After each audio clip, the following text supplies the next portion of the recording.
الله وبركاته. إن الحمد لله نحمده ونستعينه ونستغفره ونعوذ بالله من شرور أنفسنا ومن سيئات أعمالنا. من يهده الله فلا مضل له ومن يضلل فلا هادي له. أشهد أن لا إله إلا الله وحده لا شريك له وأشهد أن محمدا عبده ورسوله. يا أيها الذين آمنوا اتقوا الله حق تقاته ولا تموتن إلا وأنتم مسلمون. وقال رسولنا صلى الله عليه وسلم: طلب العلم فريضة على كل مسلم. Akhwani wa akhwati fillah kaum muslimin dan muslimat, Bapak Ibu, rekan-rekan dan adik-adik sekalian yang semoga dirahmati Allah Subhanahu wa taala.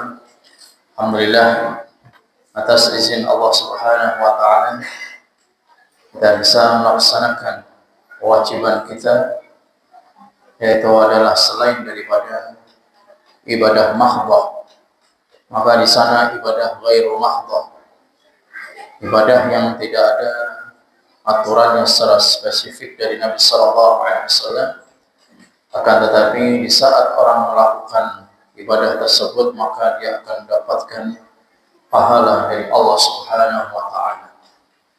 Dan juga suatu ibadah yang sangat besar di sisi Allah Subhanahu wa taala pahalanya dan bisa mengantarkan seseorang ke dalam surganya, maka Allah mudahkan baginya sebagaimana Nabi sallallahu alaihi wasallam bersabda: "Man salaka tariqan yaltamisu fihi 'ilman sahalallahu lahu tariqan ilal jannah." Barang siapa yang menempuh suatu perjalanan dalam rangka thalabul ilmi, maka Allah mudahkan baginya masuk ke dalam surga. Khawatir Islam, a'azzani Allah wa iyyakum. Insyaallah pada kesempatan ini kita akan melanjutkan kembali pembahasan dari syarah kitab Tauhid, ya, kitab Fathul Majid, syarah kitab Tauhid. Ya, di sini yang dijelaskan oleh Syekh Rahman, ya, dari Al-Syekh rahimahullah, kita sampai pada bab yang ke-7, Maja'a fi ruqa wat tama'im. Pembahasan terkait tentang ar-ruqa, yaitu mantra-mantra, wat tama'im, dan juga jampi-jampi. Sebagaimana hadis yang dibawakan dari An Abi Bashir Al-Ansari radhiyallahu anhu. Dari Abu Bashir Al-Ansari radhiyallahu anhu, annahu kana ma'a Rasulillah sallallahu alaihi wasallam fi ba'di asfarihi. Pada suatu hari, ya, Abu Bashir Al-Ansari ini bersama Nabi sallallahu alaihi wasallam dalam suatu perjalanan jauh atau safar bersama Nabi sallallahu alaihi wasallam. Farsala Rasulullah, maka Nabi sallallahu alaihi wasallam, ya, mengutus, ya, suatu delegasi ataupun utusan, an la yabqayanna fi ruqabah ba'irin kiladatun min watarin aw kiladatun illa ufihat. Nabi sallallahu alaihi wasallam menyampaikan, ya, agar tidak terdapat lagi pada leher unta, yaitu adanya kalung yang terbuat dari tali busur panah atau kalung apapun yang kecuali harus dipurkuskan. Ya. Jadi ini di masa Nabi Sallallahu Alaihi Wasallam masih banyak orang yang masih percaya dengan kalung yang dikalungkan di leher unta. Jadi Nabi Sallallahu Alaihi Wasallam mengutus seseorang atau sahabat untuk memutus. Tidak ada di situ kalung yang dikalungkan di unta, melainkan harus diputus. Karena bukan hanya sekedar kalung, tapi kalung ini ada maksud dan tujuan. Ya. Jadi untuk tolak bala. Qauluhu bab ma jaa'a fi ruqa wat tama'im. Ya. Di sini beliau menjelaskan, ya, bab tentang masalah ar-ruqa, ya, dari jamak daripada ruqyah ataupun mantra-mantra, dan juga tamimah, ya, tamaim jamak dari tamimah. ya, jimat. Beliau menjelaskan di dalam hadis ini, ya, sahabat yang bernama dari Abu Bashir Al-Ansari, ketika beliau ini safar bersama Nabi Sallallahu Alaihi Wasallam, maka Nabi mengutus, ya, seseorang untuk memutuskan kalung yang dikalungkan di leher unta. Dan hadis ini sahihain, diriwayatkan oleh Bukhari dan Imam Muslim. Kemudian juga di sana ada hadis yang dibawakan dari sahabat Ibnu Mas'ud radhiyallahu anhu. Aku telah mendengar Nabi sallallahu alaihi wasallam bersabda, "Innar ruqa wat tamaima wat tiwala syirkun." Sesungguhnya ruqyah, ya, dan juga tamimah dan juga tiwala. Beda antara tiwala dengan tilawah. Apa bedanya? Kalau tilawah itu artinya membaca, tilawatul Quran. Tapi kalau tiwala apa artinya? Ya. Jadi seperti orang yang ingin, ya, menyukai seseorang tapi cintanya itu sering ditolak. Maka dia harus mencari pelet titik. Itu namanya tiwala, ya. Jadi mantra-mantra, kemudian jimat-jimat itu dan pengasih ataupun pelet ini semuanya adalah perbuatan syirik. Ya. Ini yang disampaikan oleh Abdullah bin Mas'ud radhiyallahu anhu dari Nabi sallallahu alaihi wasallam. Hadis ini diriwayatkan oleh Imam Ahmad dan juga Abu Dawud. Dalam hadis yang lain Nabi sallallahu alaihi wasallam dari Abdullah bin Uqay, Rasulullah sallallahu alaihi wasallam bersabda, "Man ta'allaqa syai'an wukila ilaih." Barang siapa yang menggantungkan sesuatu dengan anggapan bahwa barang tersebut bisa memberikan manfaat atau melindungi darinya, maka Allah menjadikan orang tersebut selalu terkantung-kantung nasibnya. Ya. Jadi orang yang masih percaya dengan jimat, mantra-mantra, maka dia tidak akan pernah tenang. Karena tergantung dengan suatu saat ketika dia ingin safar, biasanya kan ditaruh di dompet atau di ikat pinggang, sabuk gitu. Yang ada seletingnya, kemudian dimasukkan jimatnya di situ. Padahal dia lupa, ya. Jadi ingin safar karena keburu-buru, habis mandi biasanya harus bawa ikat pinggang, ini nggak bawa. Jadi sepanjang perjalanan itu dia kepikiran terus, nanti khawatir terjadi apa-apa di perjalanan. Ini Allah Subhanahu wa Ta'ala tampakkan bagi orang yang masih percaya dengan mantra-mantra, dengan jampe-jampe, pelet-pelet seperti itu, azimat, maka Allah Subhanahu wa Ta'ala abaikan dia. Hatinya itu akan terkatung dengan benda-benda tersebut. Ya, kemudian kita ingin menjelaskan, ya, apa itu tamimah, apa itu ruqyah, dan apa itu tiwala. Sebagaimana hadis yang dijadikan sebagai awal bab dalam masalah ini. Ya. Yang pertama adalah ar-ruqa, ya. Ruqa yang mana itu jamak daripada ruqyah yang di istilahnya. Kenapa ruqyah itu disebut di sini adalah perbuatan syirik? Karena ruqyah itu ada dua, ya. Yang pertama itu ruqyah yang syar'i, yang kedua adalah ruqyah yang syirki, ya. Ruqyah yang syar'i dan ruqyah syirik, ya, ada dua. Kalau ruqyah yang syar'i itu ada kriterianya. Jadi ruqyah yang syar'i itu harus dibaca dengan apa? Dari ayat-ayat suci Al-Qur'an. Dan orang yang mendengarnya itu paham yang dibaca itu ayat-ayat suci Al-Qur'an. Beda dengan ruqyah atau mantra-mantra yang tidak syar'i alias syirik. Jadi yang dibaca itu enggak tahu. Yang membaca apa? Jadi mulutnya itu termimil terus itu enggak tahu, ya. Enggak sadar, ya, enggak dengar yang dibaca itu apa. Ketahuilah ruqyah, mantra seperti ini adalah mantra-mantra syirik, ya. Jadi banyak sekali, ya, perbedaannya antara ruqyah syar'i dan ruqyah yang syirik. Itu yang pertama. Dari pelafalannya itu berbeda. Yang kedua, dari orang yang melakukan ruqyah, ya, atau ar-raqi, isim fa'ilnya, subjeknya.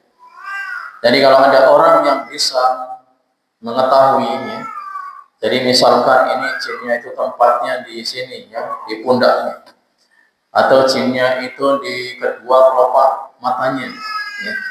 Kemudian jinnya itu langsung diambil, langsung diusir, langsung diajak dialog, dia bisa melihat. Ketahuilah ruqyah seperti ini adalah ruqyah yang tidak syar'i. Kenapa? Karena manusia itu tidak bisa melihat bangsa jin. Yang itu Allah tegaskan dalam firman, ya, innahu yarakum huwa wa qabiluhu min haitsu la tarawna. Sesungguhnya, ya, sesungguhnya bangsa jin itu bisa melihat manusia, tapi manusia tidak bisa melihat bangsa jin.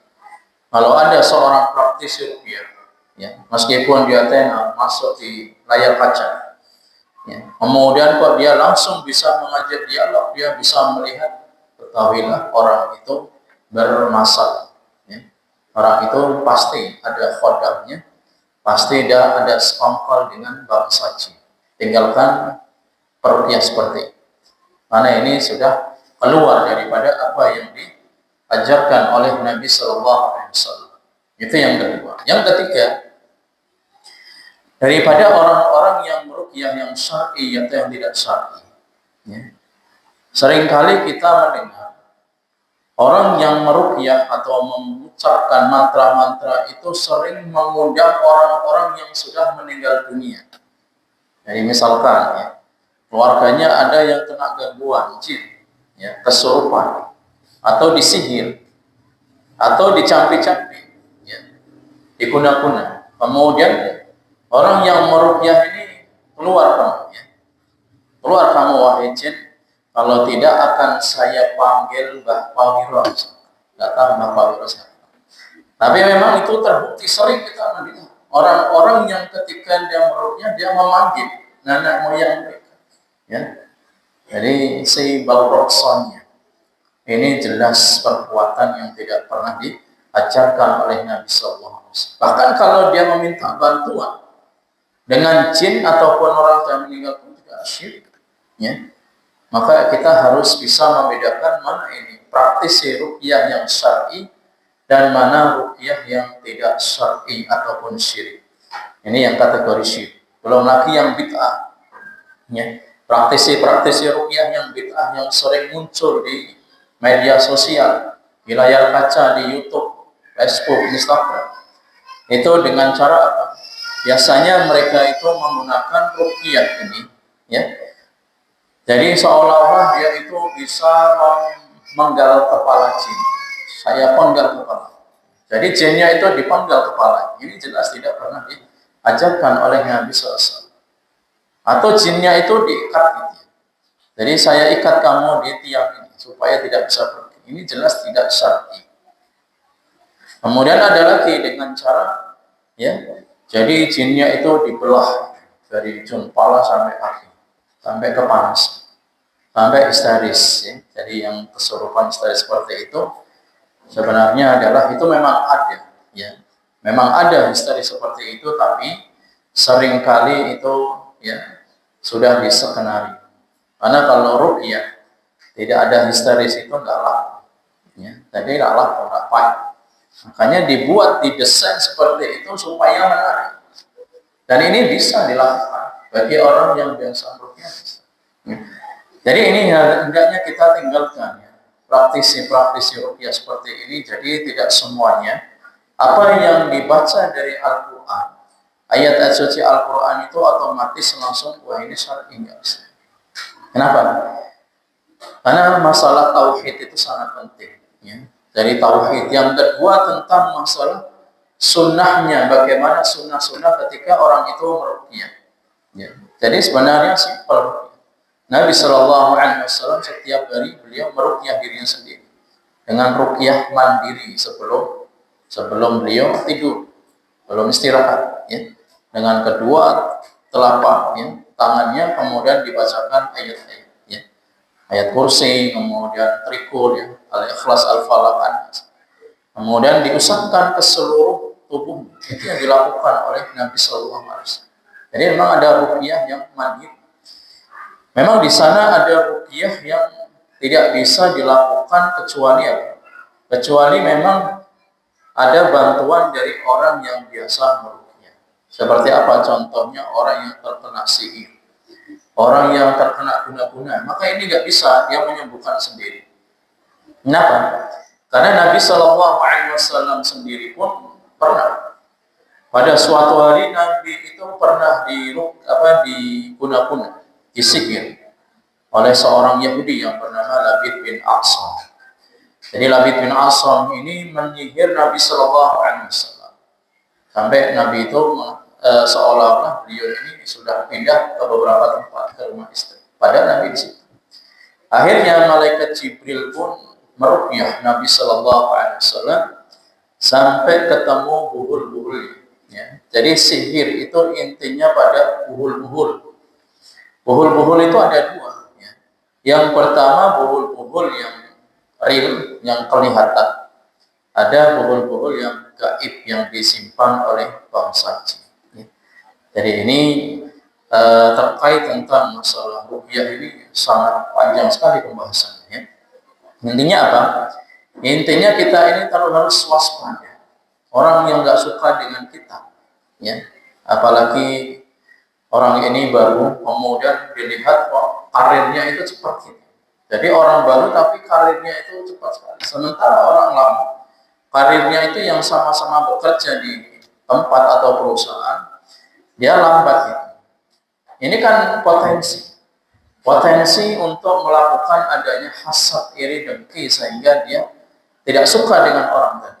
Akhirnya apa? Akhirnya dia lari ke orang pintar, ke dukun untuk buat guna-guna. Dan ini seringkali kita jumpai di lapangan. Ya. Seringkali kita jumpai di lapangan. Ya.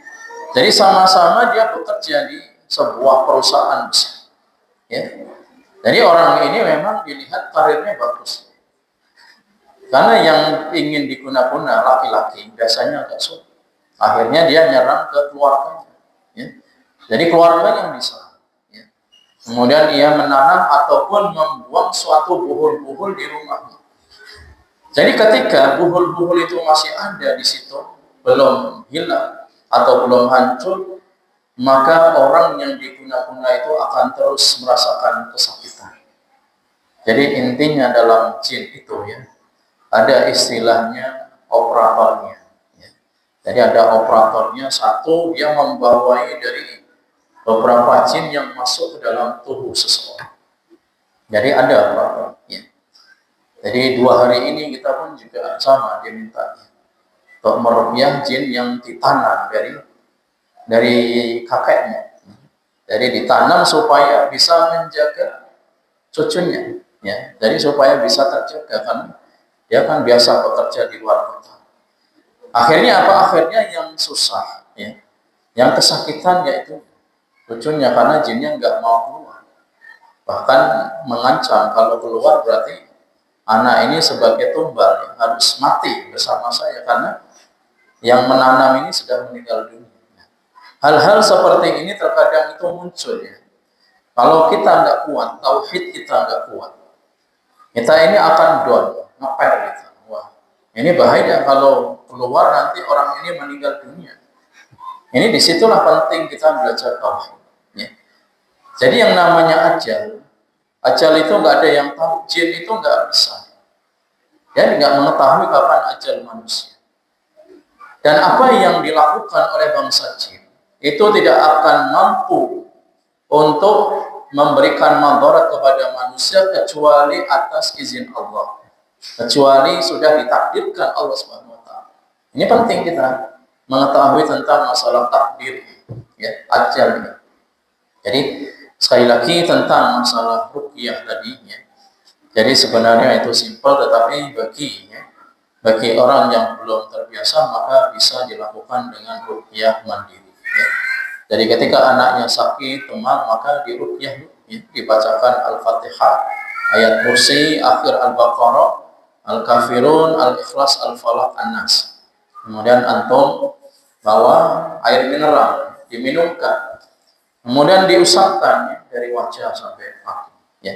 Itulah yang dilakukan ya, oleh Nabi Shallallahu Alaihi Wasallam. Kemudian beliau kibas-kibas ya. Jadi bersih-bersih kasurnya sebelum beliau tidur dengan sapu, ya. Sapu lidi yang khusus buat sapu, kan? Sapu lidi bukan buat lantai, bukan. Ya. Jadi ini yang dilakukan Nabi Shallallahu Alaihi Wasallam. Ini namanya ruqyah mandiri. Ya. Jadi ruqyah tadi sekali lagi ada dua. Ya. Jadi ruqyah yang memang syar'i itu yang dibaca jelas, ayatnya jelas, tata caranya juga jelas, dan tidak minta bantuan dengan bahasa jin. Ruqyah yang tidak syar'i itu banyak sekali, saudara-saudara kita. Ya. Jadi di kampung-kampung itu banyak sekali ya, yang mereka itu praktisi ruqyah, tapi sebenarnya mereka itu sekongkol dengan bangsa jin. Ya. Dia bisa mengeluarkan jin, tapi dia masukkan jin baru ke situ, ke tubuh si pasien. Kan percuma.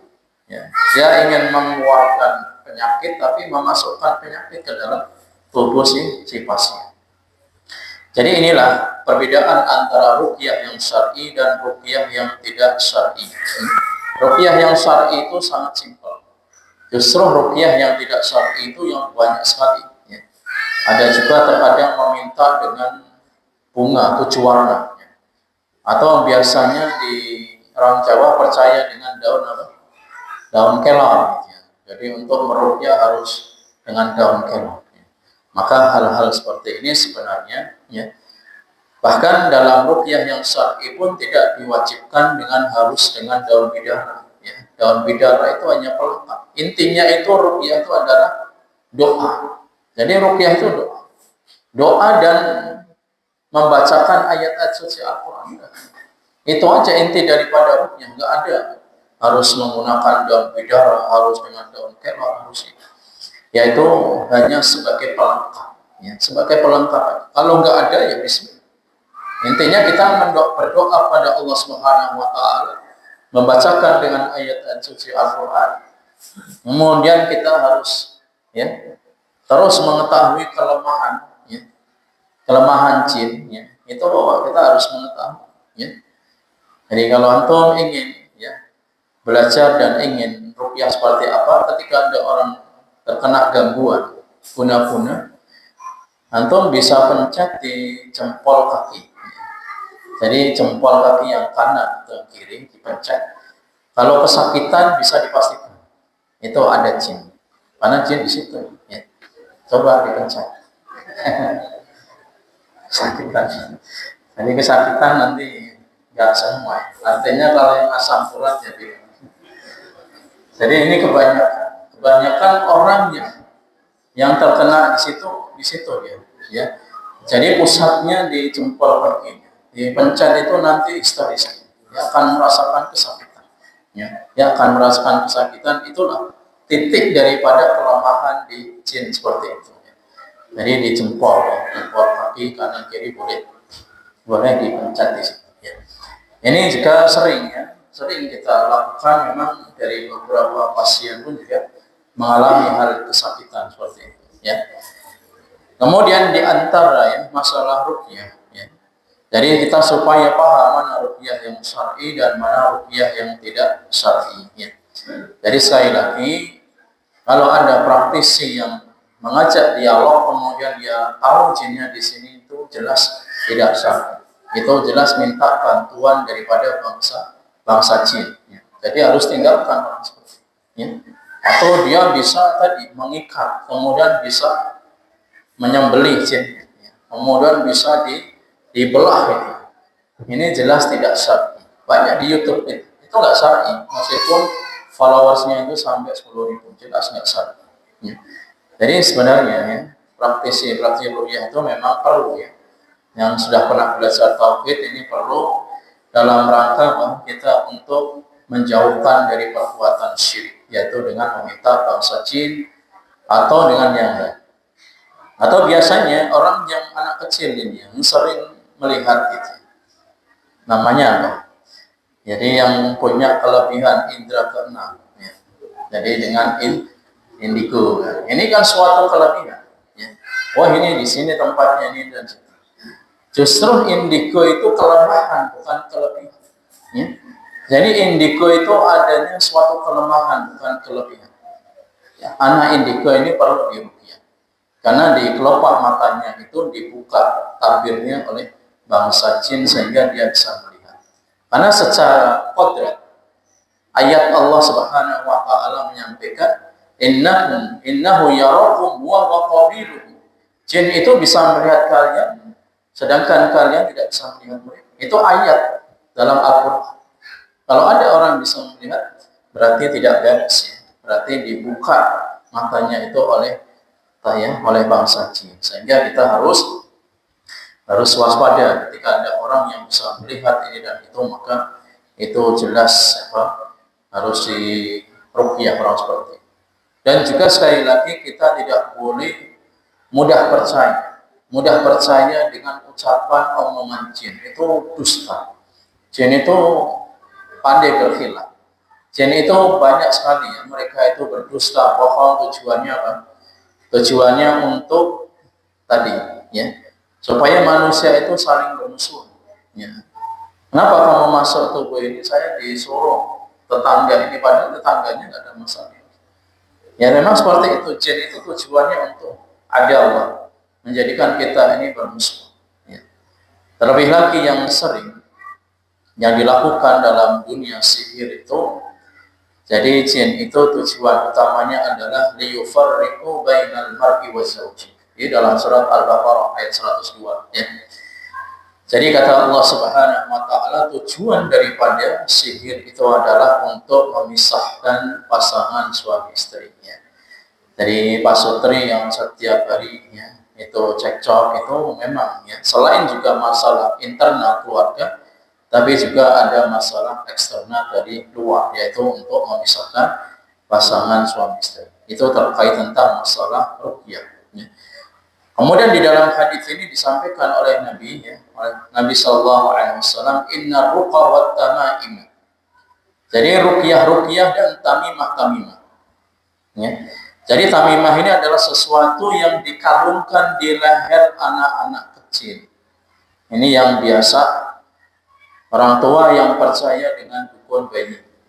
Jadi ketika lahir itu biasanya merawat dukun bayi.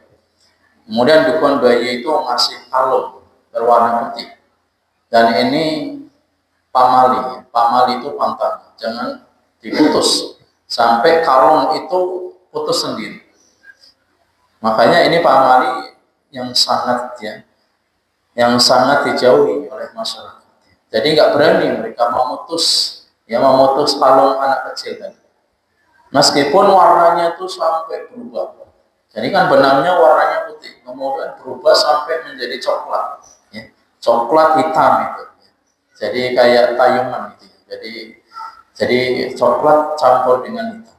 Itu nggak berani diputus. Itu syarat daripada tolak balak. Itulah juga kategori tamimah. Ya. Jadi yang dikalungkan pada leher anak-anak untuk menangkal tolak balak. Ya. Kemudian untuk menangkal ain. Ya. Jadi ain itu juga benar adanya. Makanya kata Nabi Sallallahu Alaihi Wasallam, andaikan sesuatu itu mampu mendahului daripada takdir, lasa bakal ain. Pasti ain itu akan mendahului daripada takdir. Makanya yang masih hobi pasang foto keluarga anak-anak untuk tidak dipasang lagi di media sosial. Jadi ini rentan sekali. Ya. Anak-anak kecil yang imut-imut itu dijadikan di foto profil ya, ataupun di media sosial.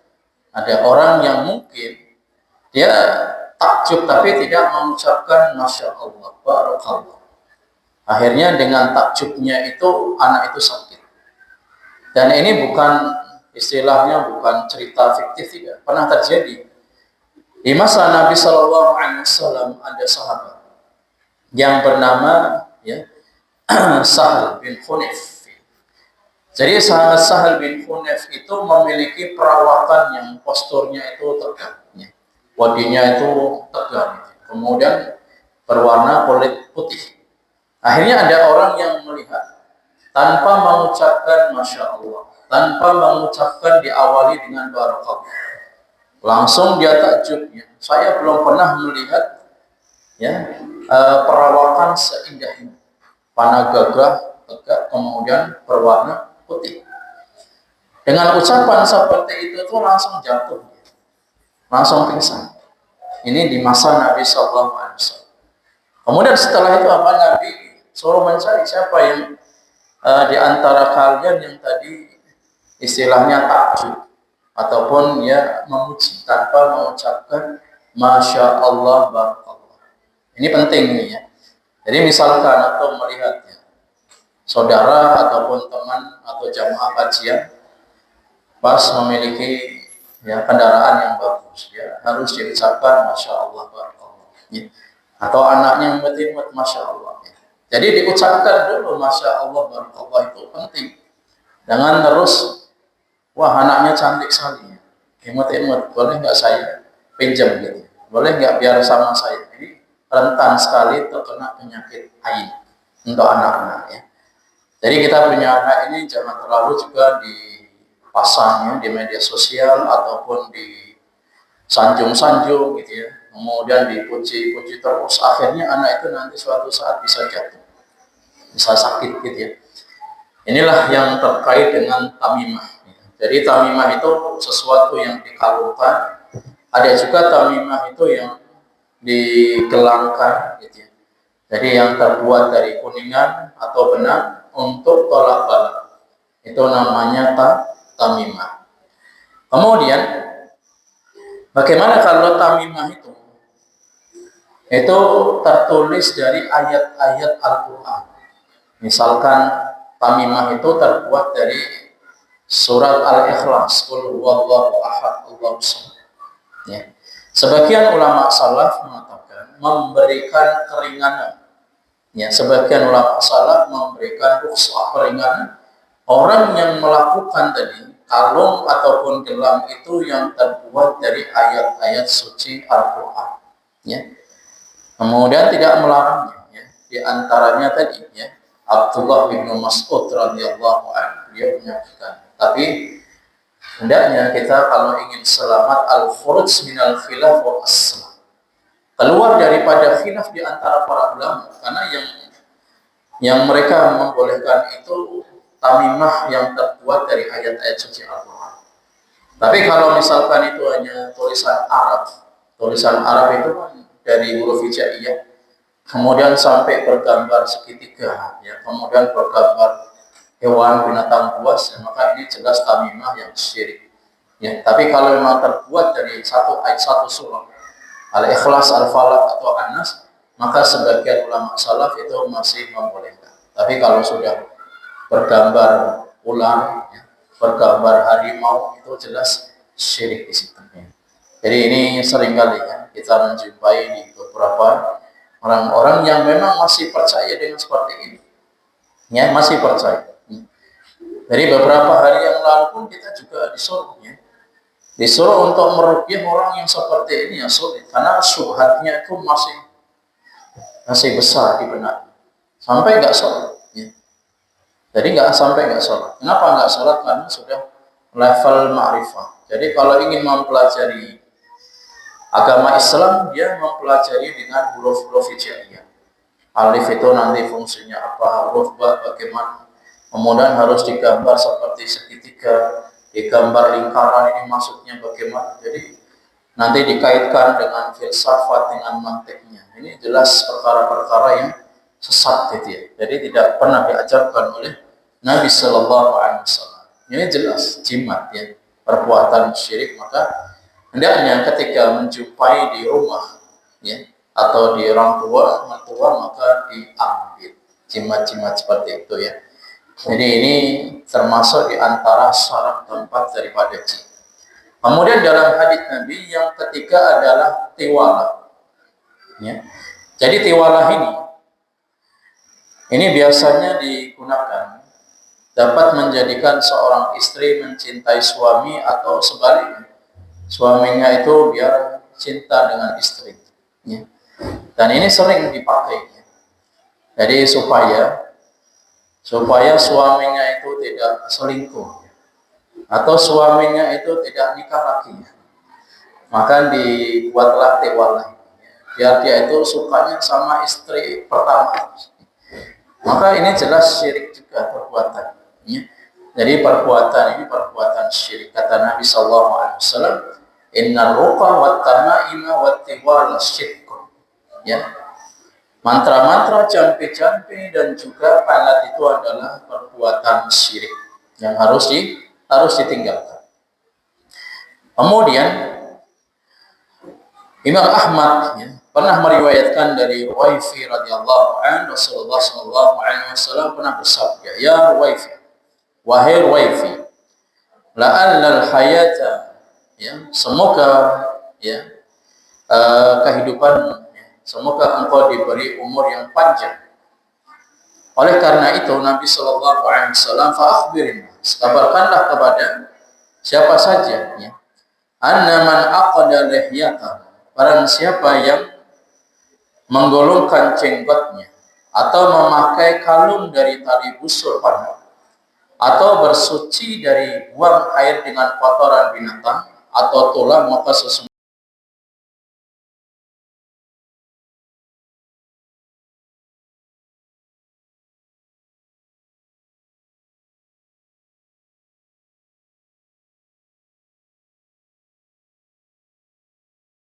manusia, barang siapa yang menggulung jenggotnya, di mana jenggotnya panjang digulung, tapi niatnya bukan hanya digulung, dikepang, tetapi ada sesuatu niat, maksud dan tujuan, atau memakai kalung dari tali busur panah, dikalungkan, atau bersuci dengan kotoran binatang, kotoran kucing ataupun kotoran himar, keledai dan sebagainya, sesungguhnya sallallahu alaihi wasallam berlepas diri dari. Begitu juga dalam masalah ini, hadis ini Imam Waqi meriwayatkan bahwa Sa'id bin Zubair radhiyallahu anhu pernah berkata, barang siapa yang memotong tamimah dari seseorang, maka tindakannya itu sama dengan memerdekakan budak. Jadi kalau ada tamimah anak kecil, wah ini pas nggak ada orang tuanya, antum bawa gunting, itu pahalanya sama seperti memerdekakan budak. Ini kata Nabi SAW. Tapi ini akan menjadi potensi yang besar. Maksudnya kalau itu di bawah wilayah antum, misalkan ponakan atau adik, kerabat, dan dia dikasih tahu dulu, jangan langsung diambil gunting dipotong, nanti marah. Dikasih tahu dulu bahwasanya perbuatan ini adalah perbuatan yang dilarang dalam agama. Bahkan kalau orang ingin meninggal dunia masih menggantungkan tamimah, itu masuk dalam neraka selama-lamanya. Orang yang meninggal dunia dalam kondisi musyrik, maka Allah Subhanahu wa taala tidak akan mengampuni dosa syirik bagi orang yang belum bertobat. Jadi ini hendaknya untuk diputus, harus diputus ini kalung ataupun gelar yang terbuat dari benang, dari kuningan, atau tali busur panah, atau dari kerang biasanya, maka itu harus dihilangkan. Kemudian ikhwatul Islam azanillah wa iyyakum, jadi terkait tentang masalah tadi, keterangan dari Imam Al-Khattabi, wa kana alaihi salam patruqa wa ruqyah. Meskipun Nabi Shallallahu Alaihi Wasallam itu pernah meruqyah dan pernah diruqyah. Jadi Nabi pernah meruqyah dan pernah diruqyah. Nabi pernah diruqyah oleh malaikat Jibril. Nabi pun juga pernah meruqyah. Karena ada suatu kisah ketika Nabi Shallallahu Alaihi Wasallam sholat, beliau ini tersengat binatang yang berbisa, kalajengking. Kemudian Nabi Shallallahu Alaihi Wasallam meruqyah. Jadi binatang-binatang yang berbisa itu bisa diruqyah dengan air, kemudian dibacakan ayat Al-Quran, dimasukkan tangan yang terkena sengatan binatang yang berbisa. Itu tata cara meruqyah.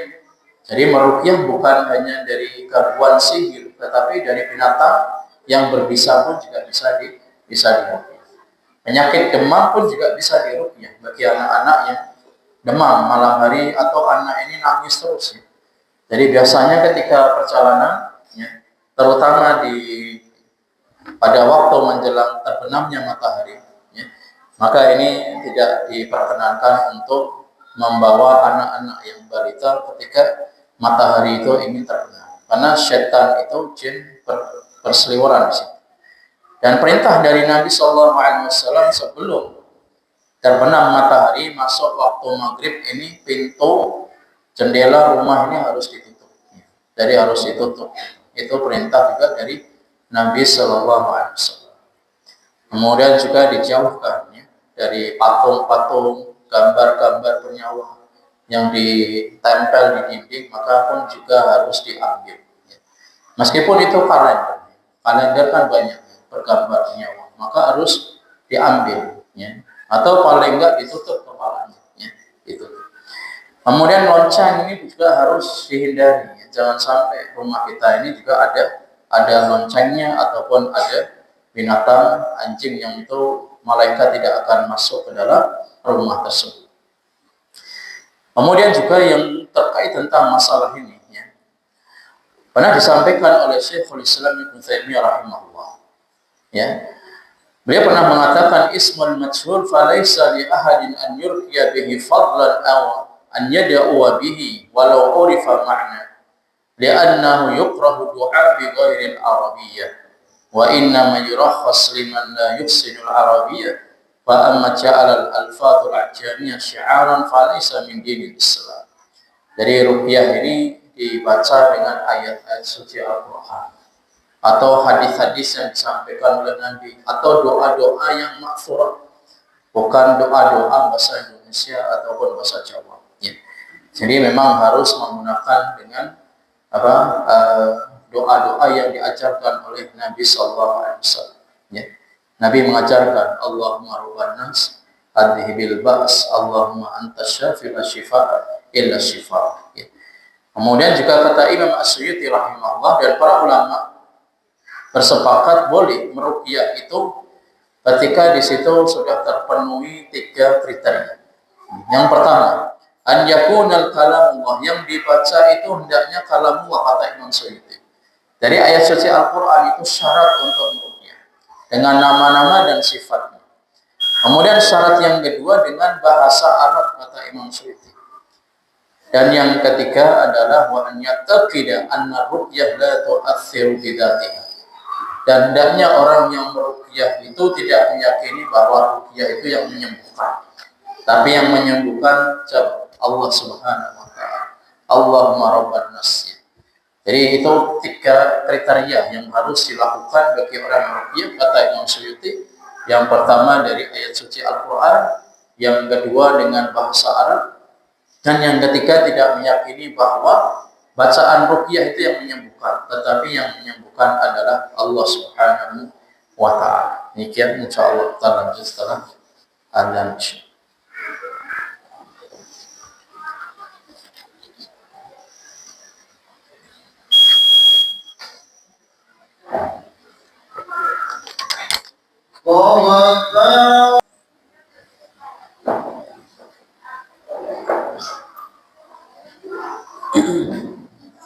Fathul Islam ma'azani Allah wa yakum.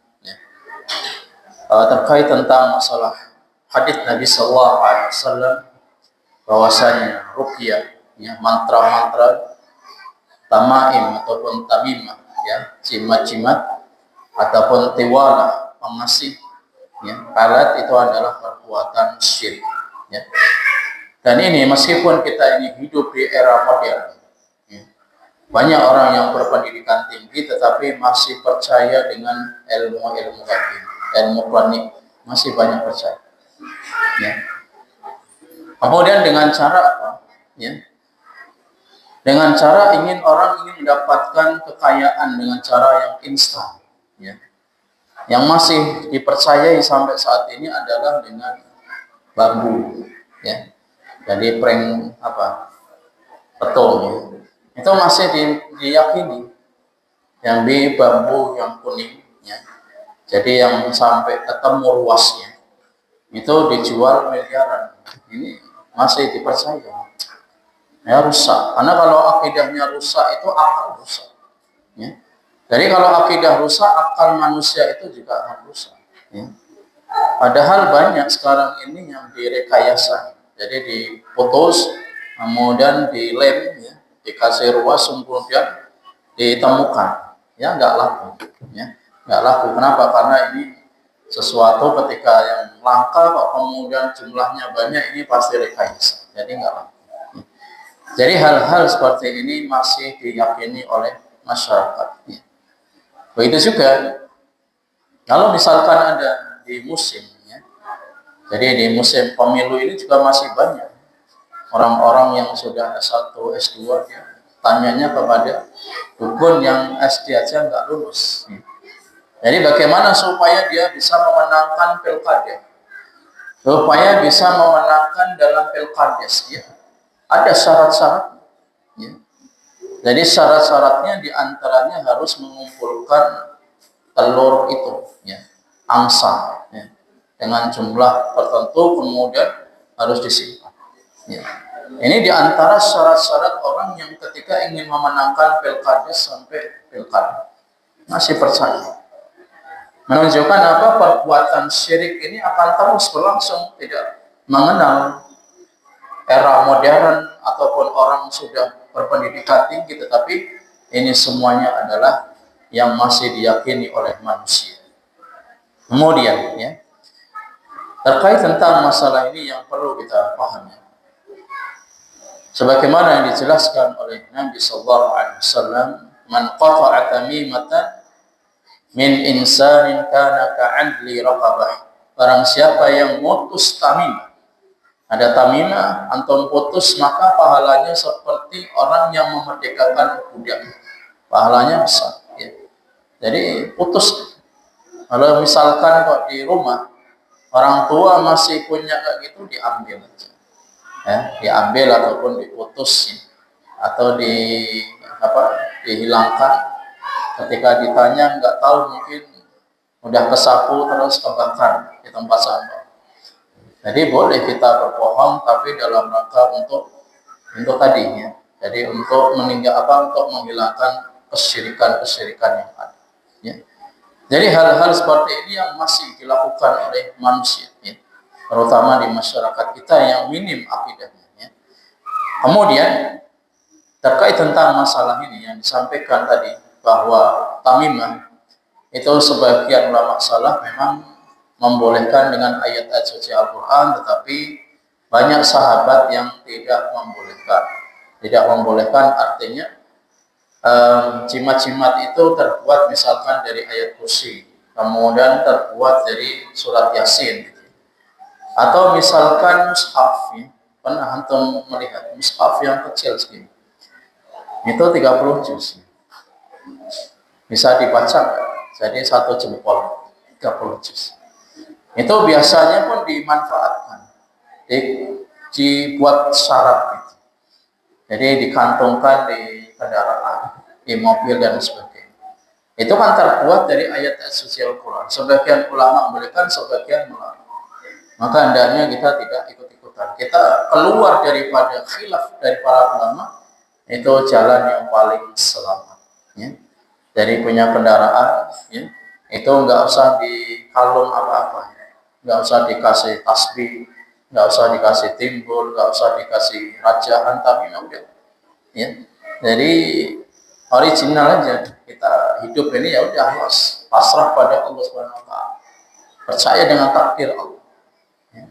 Ketika ada orang tua yang mau ngasih ini biar nanti mobilnya itu selamat terus, ya nggak usah dipasang. Ya. Karena itu pasti ada syaratnya. Jadi yang namanya jin itu ingin membantu manusia itu, mereka minta syarat. Jadi jangan terus kita bayangkan kalau orang ini punya ilmu kanuragan, kemudian dia bisa kebal, kemudian ketika jatuh itu nanti tidak terasa, atau dia jatuhnya itu seperti ada yang gendong gitu. Jadi nggak babak belur. Maka ini pun juga jelas adanya khodam, ya, adanya jinnya, maka ini harus dihilangkan. Ya. Jadi harus dihilangkan. Ya. Banyak yang kasus-kasus seperti ini, ya, dan terutama di Ya, di masyarakat yang masih minim tentang masalah akidah itu ada jin itu yang memang jin nasab ya, yang itu banyak dilakukan oleh manusia. Ada yang sifatnya khodam, ada yang sifatnya memang itu hadiah, pemberian dari orang tua, orang pintar atau dukun. Ya. Jadi jin-jin seperti ini adalah mereka itu punya syarat. Dia nggak mau membantu manusia kalau manusia itu tidak melakukan permintaan jin. Dengan syarat apa? Dengan syarat dia harus melakukan perbuatan syirik. Ya. Minimal lah, minimal dia ngasih makan dengan misik. Ya. Jadi misik itu kan paling harganya berapa? Tapi ini sudah perbuatan syirik. Kenapa? Karena sudah memberikan suguhan kepada pengorbanan kepada si jin tersebut. Ya. Atau biasanya dengan beras ya. Atau dengan kembang melati. Nah ini biasa yang diminta oleh jin seperti itu. Jadi sekali lagi jin tidak akan mau membantu manusia kalau tidak dikasih mahar. Jadi ada mahar. Begitu juga ketika ada orang yang ingin melakukan guna-guna sihir, pun juga harus memberikan mahar kepada jin. Ya, jin nggak akan mau dia membantu manusia. Ya. Jadi semuanya ini dalam dunia perdukunan itu rusak. Ya. Sudah ada maharnya, kemudian orang yang terkena guna-guna kesakitan, ketika dicek di laporan itu nggak kelihatan penyakitnya, tapi masya Allah setiap hari kepalanya seperti ditusuk, ya. Kemudian sesak nafas dan sebagainya, setiap jam 12 malam dia harus bangun. Ya. Ini ciri-ciri orang-orang yang terkena gangguan, ya. Terkena sihir biasanya dia itu di waktu-waktu tertentu itu ketika tidur dia spontan langsung bangun. Ya. Kemudian juga sering mimpinya dengan orang yang memang setiap hari itu muncul terus dalam mimpi. Ya. Itu berarti orang yang terkena gangguan sihir yang harus dimusnahkan, harus dihilangkan seperti itu. Ya. Ini ikhwatul Islam azanillahu wa iyyakum.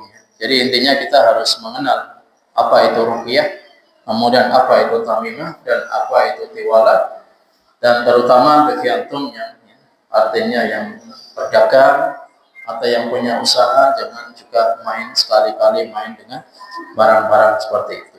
Jadi ingin supaya dagangannya laris, ya. Jadi harus mencari ya, dari ajimat atau susu ataupun apa itu biar dagangannya laris, maka ini jelas perbuatan syirik. Ya. Jadi harus dihindari seperti itu. Demikian khawatir Islam azanillahu wa iyyakum. Ada pertanyaan?